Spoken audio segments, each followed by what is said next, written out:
Salut à tous, c'est Louis, j'espère que vous allez bien.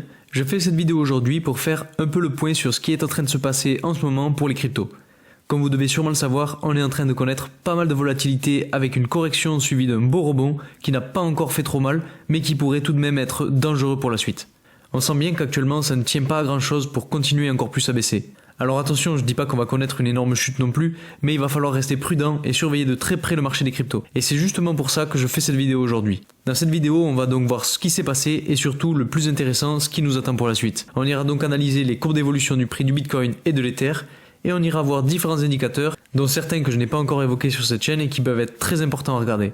Et bien évidemment, suite à cette analyse, je vous partagerai ma stratégie pour faire face à cette volatilité. Donc jusqu'à quand le marché va-t-il continuer à chuter ? Est-ce qu'on a déjà trouvé notre ligne de support et est-ce que le prix va continuer son rebond? Et comment se positionner par rapport à ça? C'est ce que nous allons voir tout de suite dans cette vidéo.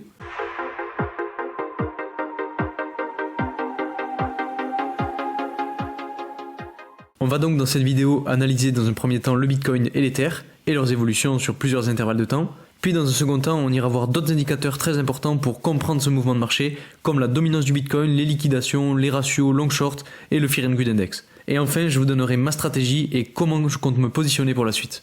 Avant de commencer cette vidéo, et comme d'habitude, pour ceux qui ne me connaissent pas, je m'appelle Louis, je fais des vidéos sur toutes les thématiques qui tournent autour de la crypto-monnaie, que ce soit les NFT, le metaverse, le gaming ou encore les nouvelles technologies. Sur cette chaîne, on parle aussi finance et investissement, donc si ces thématiques vous plaisent, n'hésitez pas à vous abonner et surtout à activer la petite cloche des notifications pour ne rater aucune de mes vidéos. Je vous rappelle tout de même que je ne suis pas un conseiller en investissement, toutes les informations que je vous donne en vidéo sont simplement à but de divertissement et ne concernent que mon avis personnel, donc faites bien vos propres recherches avant d'investir dans quoi que ce soit. Au passage, je compte passer à 2 vidéos par semaine avec une vidéo dédiée à l'analyse de marché le mercredi, donc je verrai en fonction du nombre de likes et de commentaires si ce type de vidéo vous plaît, donc n'hésitez pas à me le faire savoir. Ceci étant dit, on va aller directement voir la courbe d'évolution du Bitcoin et pour commencer cette analyse, on va s'intéresser à l'intervalle hebdomadaire. Donc si on regarde la courbe, il y a plusieurs choses à voir et on va décortiquer ça ensemble petit à petit. Alors ce qu'il faut savoir dans un premier temps, c'est qu'on est selon moi sorti définitivement de la grosse période baissière du bear market qu'on a eu ici. Aujourd'hui, on voit bien que les acheteurs commencent à reprendre le dessus sur les vendeurs et c'est ce qui explique ce mouvement haussier qu'on a depuis début novembre environ. Et ce qui est frappant, c'est qu'on a un canal haussier qui se dessine assez bien sur le long terme et qui est plutôt encourageant. Ensuite, l'autre chose à voir, c'est qu'on a plusieurs lignes de support et de résistance qui sont à connaître. La première à connaître, et selon moi c'est la plus importante, c'est celle qui est située à environ 28 900 $ et sur laquelle on est en train de batailler actuellement. C'est une ligne qui est assez forte et qui selon moi peut faire beaucoup de dégâts si on n'arrive pas à passer au-dessus. Ensuite, j'ai positionné deux autres lignes de résistance au-dessus, donc à 34 000 et 39 000 $. Mais bon, on va pas aller en parler aujourd'hui car on est selon moi pas encore prêt à les atteindre. Maintenant qu'on a analysé l'intervalle hebdo, on va passer à l'intervalle journalier qui est selon moi le plus intéressant à regarder. Ce qu'il faut voir sur cet intervalle, c'est qu'on a là aussi un canal haussier qui est tracé d'une autre façon puisque la ligne basse est plus haute que celle qu'on a vue sur l'intervalle hebdomadaire. Ensuite, vous voyez qu'on a pas mal de lignes de support et de résistance, dont la plus intéressante est celle-ci, située à environ 27 100 $. Je dis que c'est la plus intéressante parce que c'est celle qui actuellement a su faire rebondir le prix assez fortement d'ailleurs, puisque si on essaie de le mesurer, on a un prix qui a rebondi d'environ 11%, donc c'est vraiment pas mal. Et les lignes qui nous intéressent actuellement, ce sont ces deux-là, donc cette ligne de tendance qu'on a ici, et la ligne qu'on a ici, donc à 29 100 $. Et ce qui fait très peur aujourd'hui, c'est cette ligne basse du canal haussier, puisque si le prix n'arrive pas à retourner donc dans ce canal-là, alors ça risque d'être très problématique. Et c'est vraiment là, dans les prochains jours, voire les prochaines heures, que ça va se décider. En plus de ça, rappelez-vous, juste avant, on a vu la grosse ligne de résistance sur laquelle on était en train de batailler sur l'intervalle hebdo, donc il faut vraiment le surveiller de très près. Maintenant, si on essaie de tracer les Fibonacci donc sur le mouvement haussier, à peu près comme ceci, on voit que le prix est venu rebondir sur le niveau des 0,236, donc ici, ce qui n'est pas forcément le niveau le plus fort, donc attention potentiellement à la rechute. Et pour ce qui est de la suite, on a donc selon moi deux scénarios.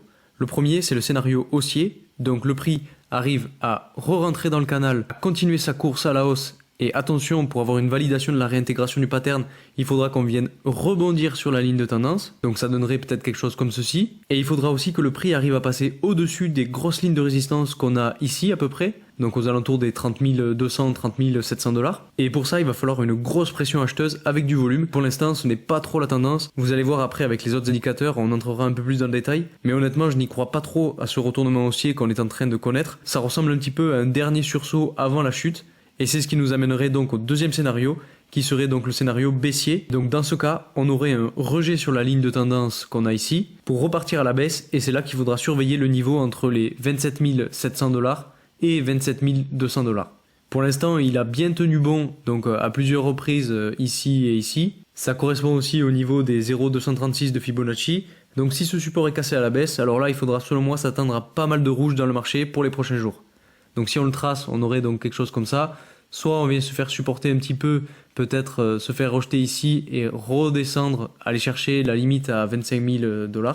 Je pense que ce serait le scénario le plus probable pour l'instant. Ça ne me pose pas de soucis parce que ça viendrait confirmer un petit peu l'espèce de tendance haussière qu'on aurait peut-être à peu près comme ceci. Donc si on la trace, ça donnerait peut-être plus quelque chose comme ça. Et donc on aurait potentiellement un rejet qui serait moins brutal, donc avec peut-être un rebond ici, peut-être une latéralisation dans ce canal, et qu'on vienne retester cette ligne à 25 000 $ pour essayer de rebondir. Et donc on viendrait se faire supporter par ce croisement entre la ligne de tendance qu'on a ici et la ligne de support qu'on a ici. Pour moi, ce scénario est très probable. Avant de passer à l'analyse de l'Ether, et si vous souhaitez faire du trading de crypto, vous pouvez utiliser la plateforme BitGet. Pour ceux qui ne connaissent pas, c'est une plateforme d'échange qui permet entre autres de faire du trading de crypto. Elle vous propose aussi plein d'autres services ultra intéressants comme notamment le Launchpad qui vous permet de gagner des cryptos gratuitement. Pour ceux que ça intéresse, j'ai fait une vidéo dans laquelle je vous présente la plateforme, donc n'hésitez pas à aller la voir.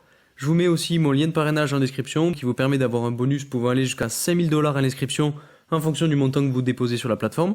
Et pour ceux que ça intéresse, je vais sûrement faire une autre vidéo dans laquelle je vous montre comment trader avec BitGet, donc mettez-le moi en commentaire si ça vous intéresse. Maintenant qu'on a vu le Bitcoin, on va rapidement regarder comment ça se passe du côté de l'Ether. Et comme on a déjà vu la tendance générale du marché sur du long terme avec le Bitcoin, on va directement passer sur l'intervalle journalière pour analyser l'Ether. Alors pour ce qui est de l'Ether, on voit globalement la même chose que pour Bitcoin, notamment avec ce canal haussier qui est défini par ces lignes de tendance qu'on a ici, ici et ici. Vous voyez que j'en ai tracé 3, et c'est volontaire car elles vous permettent d'avoir aussi des points de croisement avec les lignes de support et de résistance, et donc de trouver des points d'entrée et de sortie. Ce qui s'est passé ces derniers jours, c'est que le prix est sorti de la tendance haussière, donc vous le voyez avec cette grosse chandelle rouge ici, et est venu se faire supporter par la ligne de support qu'on a à 1829 $, et aujourd'hui on a eu un beau rebond. Et maintenant, comme pour le Bitcoin, on est actuellement en train de batailler avec la première ligne de tendance qu'on a ici. Donc de la même façon, si on arrive à réintégrer le canal haussier, alors ce sera très bon signe, surtout si on arrive à retester la ligne de tendance et rebondir dessus. Donc on a là aussi deux scénarios. Le premier correspond à ce que je viens de dire, donc si je le trace, ça donnerait quelque chose comme ça. Donc un retour dans le canal, avec potentiellement un rejet sur la ligne de tendance qu'on a ici, et ensuite un rebond sur cette ligne de tendance pour arriver à notre fameuse ligne de résistance à 2100 $. Et le second scénario serait que le prix se fasse rejeter et qu'on retourne tester la ligne des 1830 $, donc on aurait quelque chose comme ceci.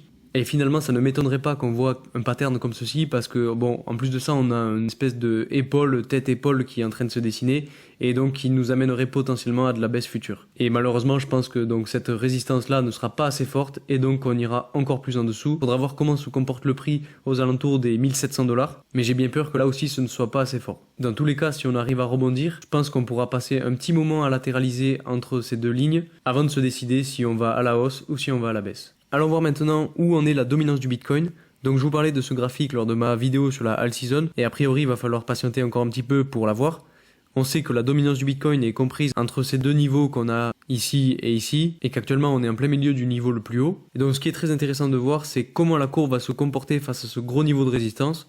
Selon moi, comme je vous le disais, on est en train de connaître un dernier rebond avant la chute du Bitcoin pour laisser la place aux altcoins. Donc potentiellement qu'on aura un rejet sur cette ligne et donc on viendra retester ce niveau de support. Allons voir maintenant un nouvel indicateur dont je n'ai pas encore parlé sur cette chaîne, qui est donc le ratio long-short, et qui donne un petit peu la tendance sur le marché, donc qui est majoritaire entre les acheteurs et les vendeurs. Et ce qu'on voit aujourd'hui, c'est qu'on est quasiment à 50-50 sur le Bitcoin et sur l'Ether, alors qu'avant on était en majorité acheteurs, donc on voit que les vendeurs commencent petit à petit à reprendre le dessus sur les acheteurs, ce qui est plutôt un signal baissier. Et ça paraît logique parce que ça fait plusieurs mois que les acheteurs sont majoritaires, et donc comme vous le savez, il faut quand même laisser la main aux vendeurs de temps en temps. Si on s'intéresse maintenant aux liquidations, on voit qu'on est assez haut puisqu'on a environ 150 millions de dollars qui ont été liquidés et ça montre que les gens sont en train de racheter la baisse en pensant qu'elle est finie. Alors pour l'instant, ceux qui ont racheté aux alentours des 27 000 $ sur le Bitcoin, bravo à vous. Mais maintenant attention car comme je disais tout à l'heure, on risque de voir une nouvelle correction. Pour être tout à fait transparent, j'avais acheté aussi pendant cette légère chute, mais pas sur le Bitcoin, j'avais mis sur le Link et sur le Matic. Et aujourd'hui, j'ai retiré mes gains pour les sécuriser. J'ai donc fait 30%, mais ça me suffit. Maintenant, j'attends le prochain signal pour me positionner. et je préfère ne pas trop être gourmand car ça m'est déjà arrivé de perdre gros à cause de ça, mais comme on dit, on apprend de ses erreurs. Et enfin, pour le dernier indicateur, on va aller voir donc le Fear and Greed Index, et comme vous le voyez, on est encore dans le vert, donc la tendance est encore acheteuse, mais ça risque de ne pas durer. Donc ceux qui sont en position longue et qui ont acheté la baisse, attention à vous. Alors bien évidemment, ce n'est pas un conseil d'investissement, je vous donne simplement mon avis, après libre à vous de garder vos positions. Voilà pour aujourd'hui et pour cette analyse du marché. Vous voyez que entre le début de la vidéo et la fin de la vidéo, on n'a pas du tout les mêmes couleurs sur le marché. On est vraiment passé radicalement du vert au rouge, mais je tenais vraiment à vous faire un petit point d'actu sur le marché et de mise à jour pour essayer de prendre un petit peu du recul sur la situation, car en ce moment, comme vous le voyez, c'est un petit peu les montagnes russes. Au passage, si vous voulez vous diversifier dans vos investissements, j'ai fait plusieurs vidéos sur mon portefeuille crypto dans lesquelles je vous présente pour l'instant 35 cryptos sur les 50 que j'ai actuellement. Et si vous voulez connaître la suite, il vous suffit de vous abonner. Donc n'hésitez pas à aller voir ça si ça vous intéresse. En tout cas, j'espère que cette vidéo vous aura plu. Si c'est le cas, n'hésitez pas à mettre un like, à vous abonner et à mettre en commentaire si vous voulez que je continue à faire ce type de vidéo où j'analyse de plus près les courbes des cryptos. Merci encore pour votre soutien et moi je vous dis à très vite pour une nouvelle vidéo. Salut!